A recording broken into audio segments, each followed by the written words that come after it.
Monsieur le maire de Gdańsk, monsieur le président du conseil municipal, monsieur le maréchal du Sénat, chers amis organisateurs du Centre européen de solidarité, mesdames, messieurs, je voudrais remercier le maire de Gdańsk de m'accueillir chez lui, c'est-à-dire de m'accueillir chez moi, car je suis ici chez moi. Je suis ici chez moi pour deux raisons. Premièrement, parce que Gdańsk est en Europe et nous sommes tous des Européens. Nous avons le bonheur, j'insiste là-dessus, nous avons le bonheur désormais de partager une identité et je dirais une citoyenneté commune. Il était temps. Nous nous sommes entredéchirés pendant des siècles pour des raisons que nous avons généralement oubliées. Et nous avons dépassé ces raisons et nous sommes enfin devenus les citoyens d'une seule nation. J'en veux pour preuve d'ailleurs le fait que nous vibrons en écoutant la même musique qui appartient à ce patrimoine culturel européen. Je suis aussi ici chez moi parce que ma famille, pendant des siècles, a habité la Pologne. Elle a habité la Pologne, mon père à Varsovie, ma mère à Wandsut. Ils sont partis il y a un siècle, mais il est tout à fait évident que du sang polonais coule dans mes veines. Donc je suis heureux d'être revenu à la maison. Ce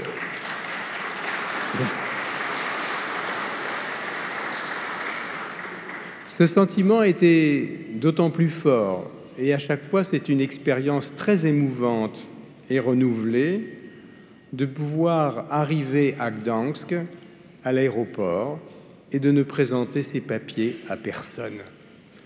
Pour un jeune Polonais, un jeune Européen, tout ceci est d'une extraordinaire banalité. Mais pendant des années, pendant des dizaines d'années, les frontières étaient infranchissables.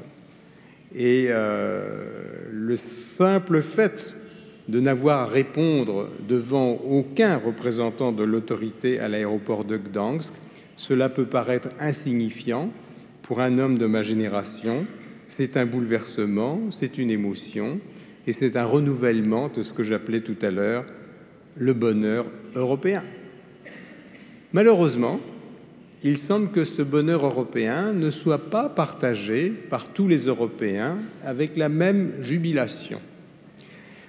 Parce que, vous savez, l'histoire s'oublie vite, les jeunes générations ignorent le passé, et puis la liberté, la démocratie, c'est comme l'air qu'on respire. Vous n'y faites pas attention.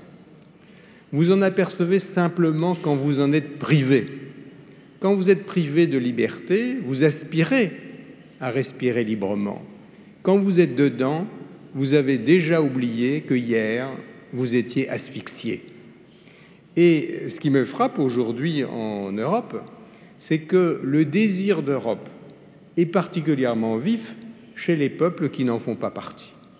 Nous sommes à l'intérieur de l'Union européenne, entourés de peuples voisins, Biélorussie, Ukraine, les anciens pays de la Yougoslavie au sud, qui n'aspirent qu'à nous rejoindre.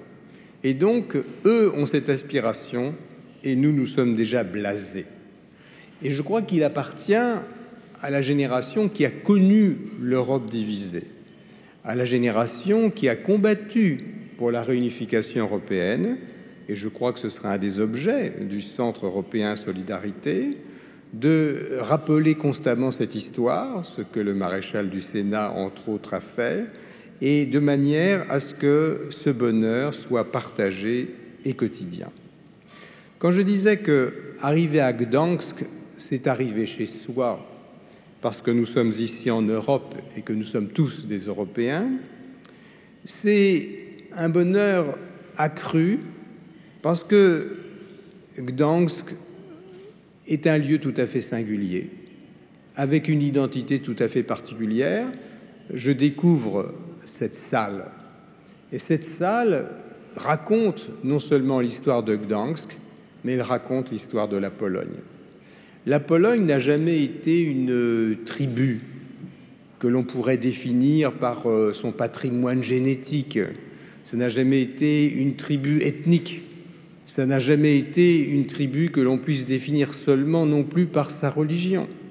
La Pologne a toujours été un projet politique. La Pologne a toujours réuni en son sein les peuples les plus divers. Si vous regardez les inscriptions, ce que je fais depuis quelques instants, elles sont au fond dans toutes les langues de l'Europe. Ici à Gdansk particulièrement, ont vécu des Polonais, des Juifs, des Allemands, des Écossais, des Néerlandais, des Italiens et certainement beaucoup d'autres dont nous avons oublié le souvenir.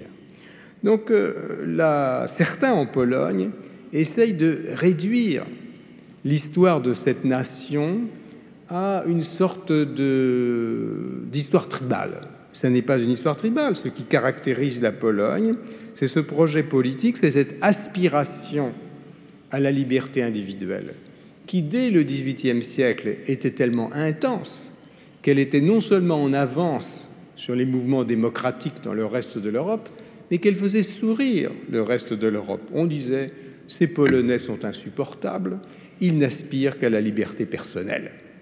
Eh bien, vous étiez certainement insupportable, vous aviez raison, et vous étiez simplement un tout petit peu en avance sur les pays dominés par l'aristocratie dans l'Europe occidentale. Donc je pense que cette histoire d'une Europe comme projet politique, cette histoire de la Pologne cosmopolite et cette histoire de Gdansk particulièrement, je dirais, qui a poussé la diversité culturelle, religieuse, linguistique jusqu'à son extrême, confère, et j'y reviendrai tout à l'heure, le maire y a fait une allusion dans un de mes textes, confère à Gdansk un rôle futur en Europe, un rôle futur que je vais développer dans quelques instants et auquel je crois dur comme fer et que vous pouvez faire aboutir. Avant cela, je voudrais revenir sur ce que je disais à propos du bonheur européen. Car j'entends, je lis que certains Polonais sont désabusés, déjà fatigués d'être européens, envisagent, je ne sais pas, d'en sortir peut-être. On entend les propos les plus extrêmes, fondés, je l'espère, sur l'ignorance et peut-être même sur des ambitions politiques. Je préfère l'ignorance à l'ambition. Alors je voudrais rappeler très simplement, et ce que tout le monde sait, ce que l'Europe a apporté à la Pologne, mais aussi ce que l'on sait moins, ce que la Pologne a apporté à l'Europe. Ce que l'Europe a apporté à la Pologne, il suffit de venir, comme moi-même, ici régulièrement depuis 30 ans, pour constater le bouleversement économique, la modernisation de ce pays, qui est due, pour l'essentiel, à l'esprit d'entreprise des Polonais. Ceci n'est pas contestable. Ceci est important, parce que, au début des années 90, la mode intellectuelle à Paris particulièrement, et dans d'autres pays d'Europe, était de considérer que les Polonais avaient été tellement assommés par le régime totalitaire qu'ils avaient en quelque sorte perdu tout sens de l'action personnelle, toute capacité démocratique et toute capacité économique.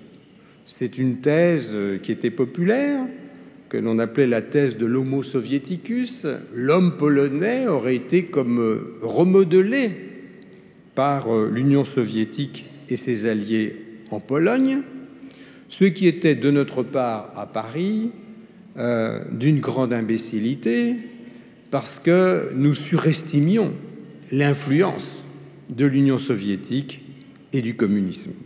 Nous prenions le communisme au sérieux, et vous, parce que vous le connaissiez de près, Dieu merci, vous ne le preniez pas au sérieux. Et je crois que vous avez gagné par le caractère pacifique, comme vous l'avez rappelé, de ce combat, mais peut-être aussi par un sens de l'humour qui m'avait extraordinairement frappé dans les années 80. Et c'est l'humour autant que l'esprit pacifique qui, je crois, a eu raison du système totalitaire. Donc il n'y avait pas d'homo soviéticus. Et vous l'avez démontré très rapidement par une sorte d'allégresse économique et de capacité d'entreprendre qui a totalement transformé ce pays et qui le transforme chaque année. Ceci n'aurait pas suffi, il faut le dire honnêtement, si vous n'aviez pas été incorporé dans l'Union européenne, grâce à qui, mais c'est le devoir de l'Union, et c'était notre devoir d'Européens, grâce à qui la Pologne, ou une ville comme Gdańsk, a été dotée d'infrastructures modernes, grâce à qui les marchés se sont ouverts, et cet esprit d'entreprise a pu s'épandre sur le continent tout entier. L'Union européenne vous a également apporté un sentiment de sécurité économique, voire sécurité militaire, qui a permis aux entrepreneurs polonais et aux élus polonais de s'engager dans des projets à très long terme.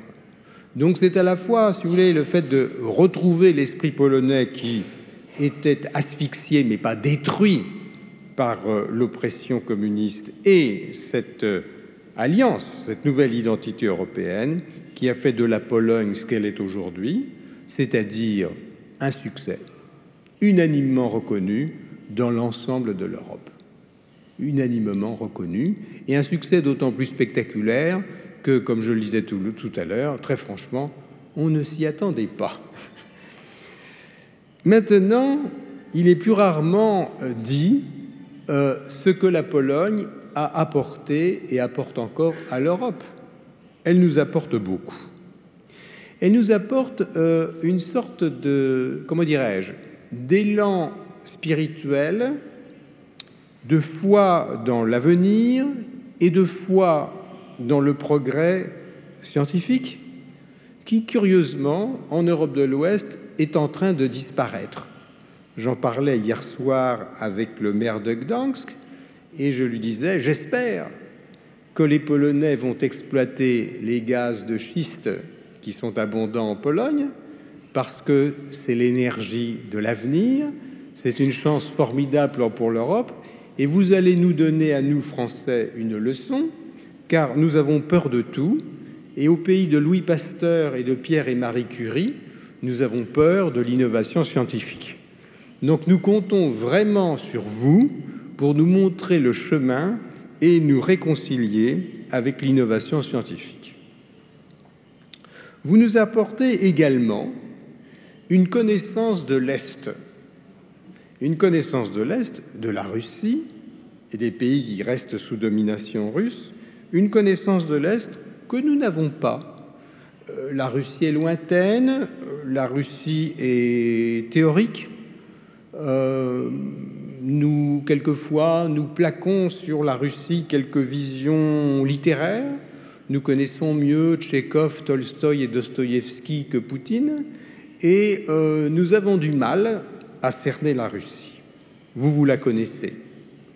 Et vous attirez notre attention sur le fait que la Russie d'aujourd'hui n'est pas la Russie de Tchekhov et que c'est un pays qui reste relativement imprévisible et que nous devons aborder avec beaucoup de circonspection et beaucoup de prudence, et que le risque pour la sécurité européenne est là.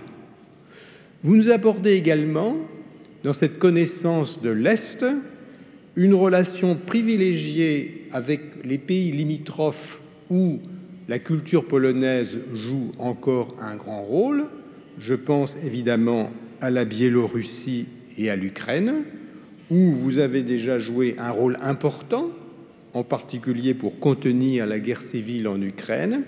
Et cette connaissance de l'Est est une condition préalable à un élargissement de l'Union européenne vers la Biélorussie et l'Ukraine, qui ont évidemment vocation à rejoindre l'Union européenne. C'est d'ailleurs ce que leur peuple réclame. Et la Pologne, là aussi, va jouer un rôle intermédiaire absolument décisif. Vous jouez enfin un rôle très important dans la sécurité militaire de l'Europe et dans la capacité européenne de projeter au-delà de ses frontières des mesures de sécurité indispensables dans un monde dangereux. En Europe, comme vous le savez, les peuples sont plus ou moins armés, mais la plupart de ces armées n'interviennent plus, considérant que le temps des confrontations militaires est dépassé. Malheureusement, l'actualité nous montre que ce n'est pas le cas. Et l'Europe a absolument besoin, à défaut d'une défense commune qui arrivera peut-être un jour, l'Europe a absolument besoin d'armées qui, non seulement ont la capacité, mais également ont la volonté d'intervenir. Et l'armée polonaise a montré depuis plusieurs années qu'elle avait une capacité croissante, mais également la volonté politique d'intervenir sur des champs extérieurs jusqu'en Afghanistan. Donc là aussi, c'est un apport essentiel de la Pologne à l'Europe. Je dis tout cela parce que c'est peu dit, c'est peu connu.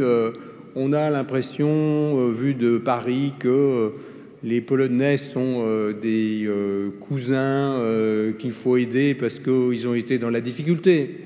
Mais on oublie quelquefois que ces cousins nous apportent autant que nous leur donnons. Alors, dans mon invitation, un peu comme ça, optimiste, exalté, pour plus d'Europe, j'entends dire « et la crise ?» Crise de la démocratie, crise de l'économie, crise de l'Europe. D'autant que je m'en souvienne, et depuis que j'étudie et que j'écris, je n'ai jamais connu un moment dans ma vie intellectuelle où la démocratie, l'Europe et l'économie ne furent pas en crise. Nous sommes en crise permanente. Est-ce grave? Ben non. Être en crise, c'est notre nature même, et je voudrais expliquer ce paradoxe. La civilisation occidentale est en crise permanente. Pourquoi? Les peuples qui ne croient pas au progrès, les sociétés totalement immobiles ne sont jamais en crise. Elles se réveillent tous les matins à la même heure, elles font la même chose que la veille, les enfants feront la même chose que les parents, et les petits-enfants seront aussi pauvres et miséreux et dépendants que leurs ancêtres. La civilisation occidentale est fondée sur des principes tout à fait opposés. La civilisation occidentale, pour simplifier, mais à l'extrême, je la réduirais à deux piliers fondamentaux qui n'existent qu'en Europe. Le premier, c'est la passion que nous avons de l'innovation. Nous aimons ce qui est neuf. Et le second pilier, et je vais expliquer les deux, c'est notre capacité de nous critiquer nous-mêmes. Une autocritique, quelquefois suicidaire, mais qui fait partie, je dirais, de notre culture. Alors l'innovation, cette passion de l'innovation, qui remonte à des temps très anciennes, c'est elle qui génère le progrès économique, c'est elle qui améliore notre qualité de vie. Mais l'innovation est un phénomène qui détruit autant qu'il construit. Un économiste autrichien qui s'appelait Schumpeter a appelé ça la destruction créatrice. Nous créons parce que nous détruisons.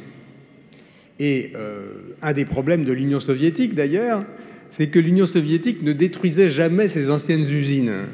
Et donc, il continuait à faire la même chose pendant 50 ou 60 ans, parce que détruire une usine qui avait été planifiée aurait été vécu comme un échec.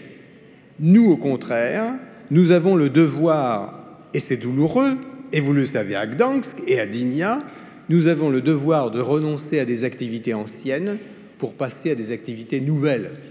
Le progrès économique est fondé sur cette innovation-destruction permanente, avec les douleurs humaines que ceci peut entraîner, mais c'est là que la solidarité d'État ou solidarité privée, j'y reviendrai, doivent aider les hommes à franchir ces étapes difficiles.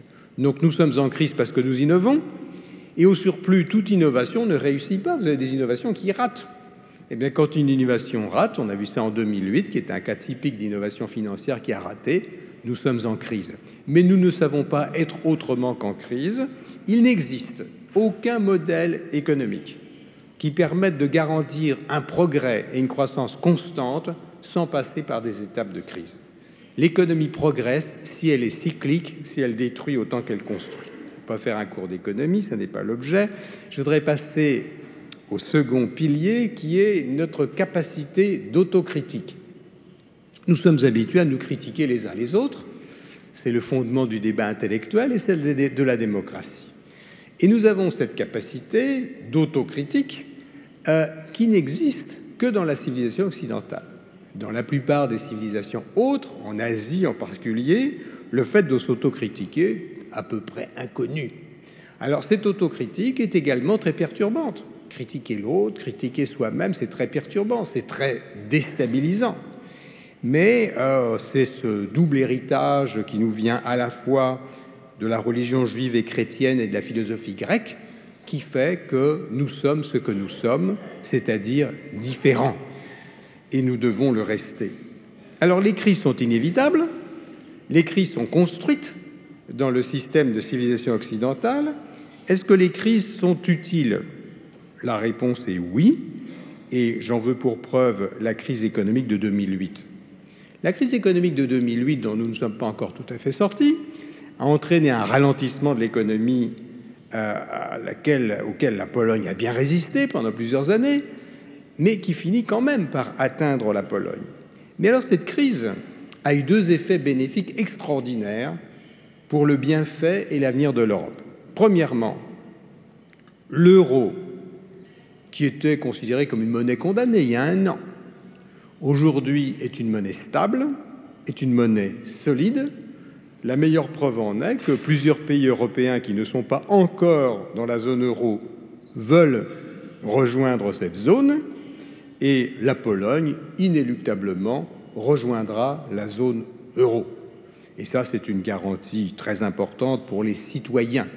C'est la garantie que l'inflation, qui est le pire désastre social qui soit pour un peuple, l'inflation est éliminée par l'existence même de cette monnaie unique. Donc le renforcement de l'euro, conséquence de la crise, parce qu'on a renforcé les institutions de Francfort. Je n'insiste pas. Autre conséquence heureuse, mais je dirais miraculeuse pour ceux qui sont comme moi-même attachés à l'idée de fédération européenne, c'est que l'idée même de fédération était, jusqu'à il y a 2-3 ans, une idée complètement taboue. C'était totalement rejeté. C'était dans des cercles intellectuels un peu marginaux qu'on disait il faut que l'Europe soit une fédération, il nous faut des États-Unis d'Europe. C'est la seule manière d'assurer notre sécurité et notre progrès économique et social à long terme.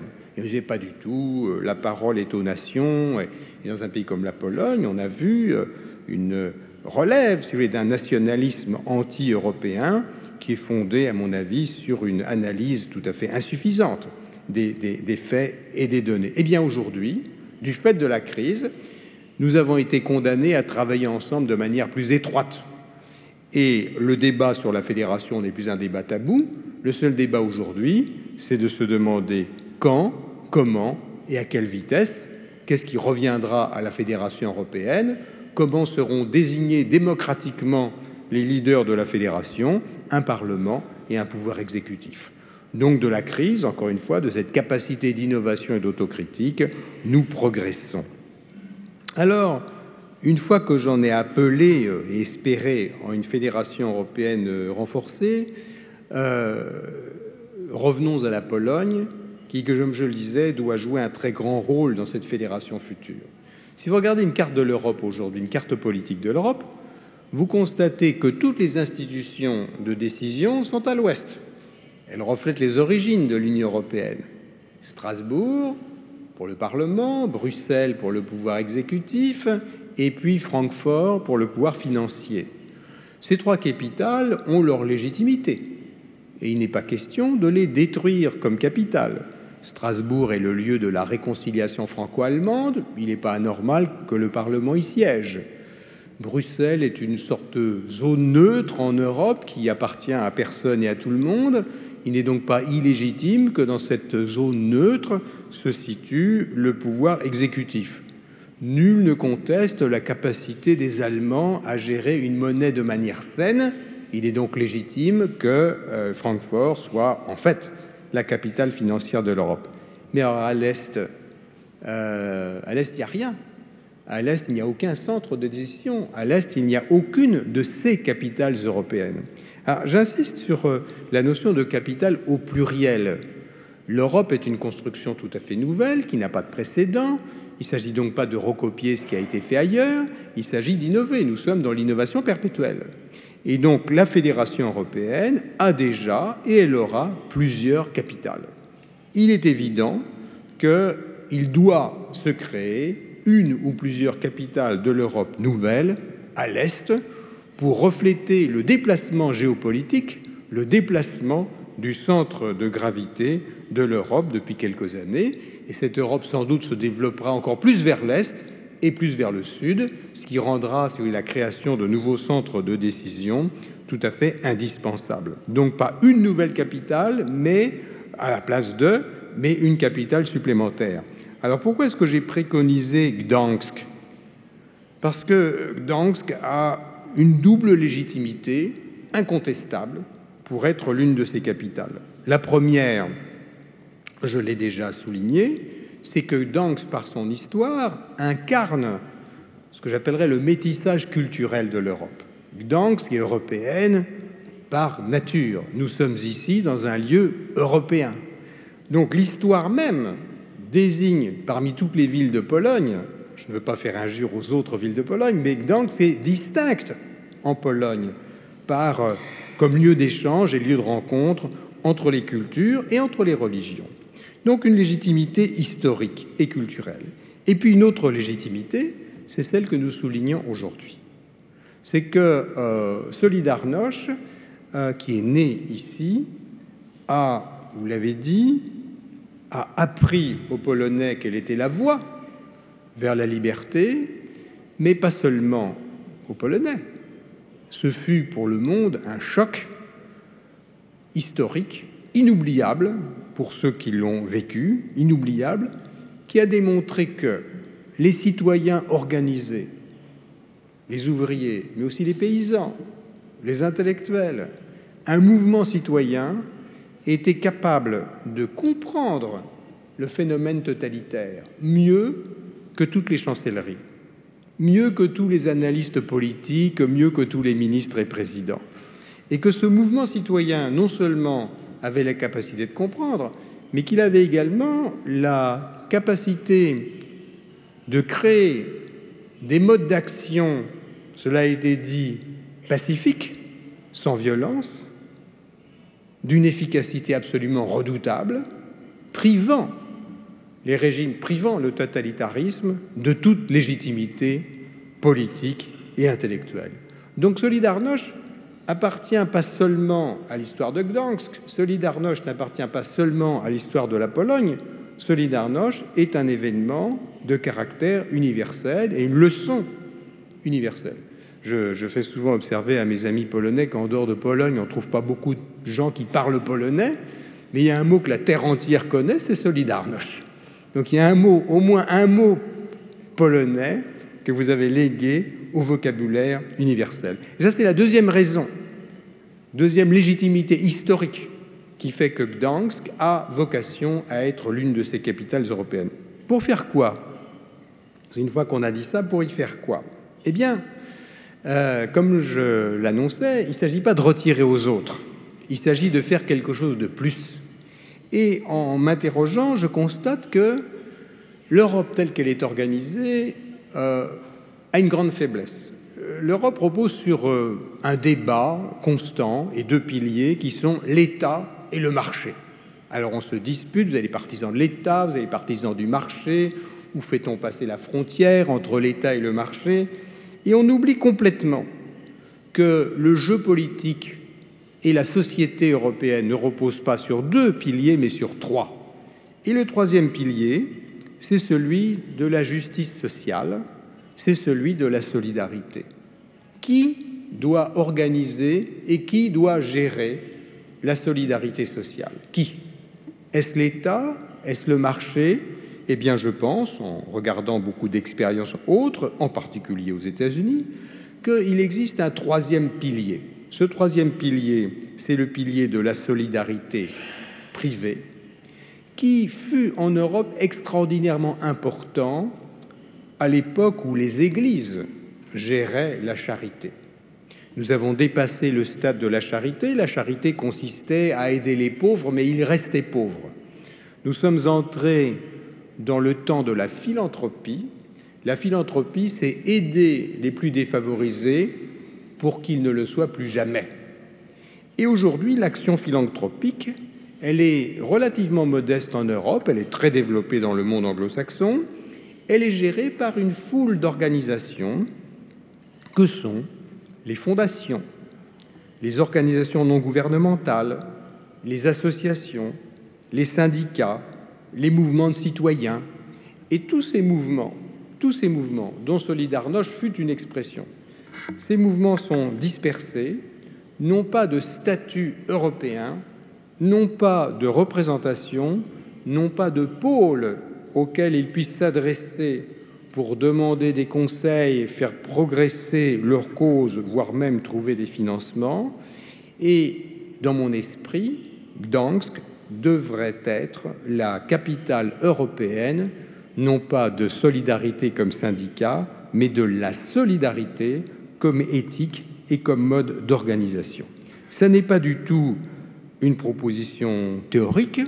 Je crois que plus le monde va, vous savez, avec le développement de Facebook, de Twitter, des médias sociaux, les individus auront de plus en plus la capacité et la volonté de se prendre en charge eux-mêmes, et c'est déjà ce que l'on voit, et on assiste aujourd'hui à une extraordinaire progression de ces mouvements de citoyens spontanément organisés, et que Gdansk a vocation à être le lieu où tous se retrouveront.